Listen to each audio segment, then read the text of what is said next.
Welcome to Sapienza 47.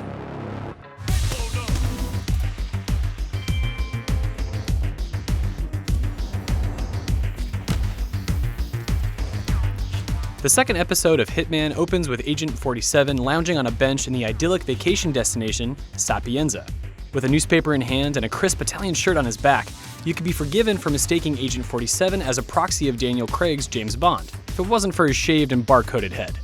Sapienza's laid-back atmosphere is almost the antithesis of the first episode's bustling fashion show, and the shift comes as a breath of fresh air.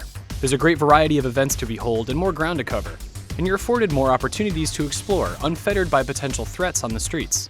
While exploring to familiarize yourself with the area, you'll regularly stumble into amusing scenes and personalities. Whether it's a street performer entertaining a group of tourists, an off-duty waiter taking a leak, or a priest who's flustered to see you barge into the middle of a confession, there are numerous vignettes that made me snicker and buy into the idea that Sapienza is a functioning community. Get down here this minute! You can't be late for your first day! Relax, it's all good. Just gotta put some pants on. Your mission in this episode is to infiltrate a sprawling villa, kill 2 targets, and destroy an experimental virus located in the heart of an underground lab. In traditional Hitman fashion, there are disguises to steal from unsuspecting NPCs that allow you to pass through security checkpoints and fool hired hands into thinking you're just another employee toiling away in the opulent estate. Hunting for opportunities in your environment is just as critical to the Hitman experience as the act of assassinating targets. You spend most of your time sneaking and procuring useful items.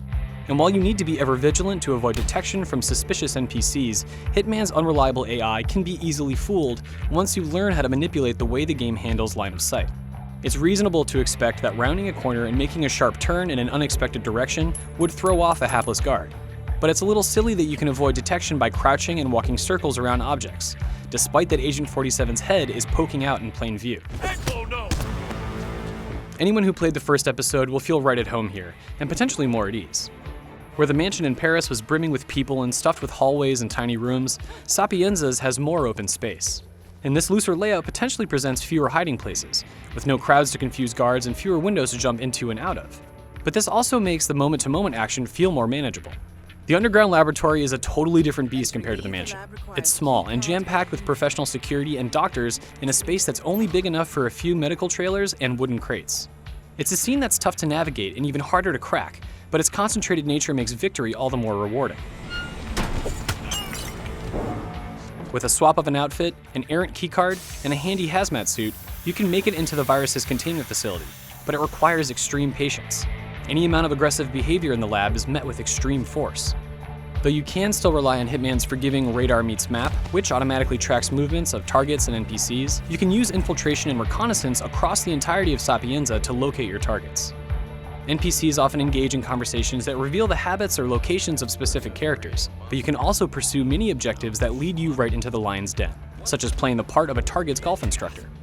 However, it's not unusual to turn a corner and organically cross paths with your target. They have routines, and once you realize your target is simply following a pre-programmed path, rather than living in and reacting to the world as a real person might, their mystique takes a nosedive.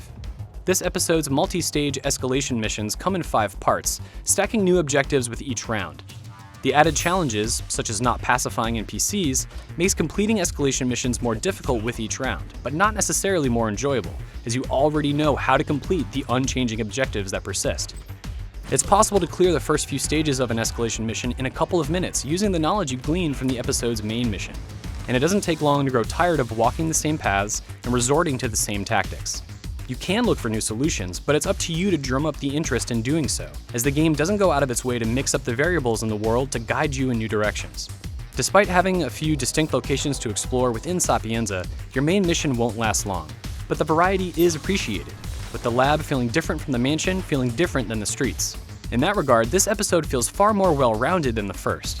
Of course, the mediocre AI and animations return, as does the need to repeat the same old spy tricks, but they take a backseat this time around as Sapienza and its colorful denizens take center stage.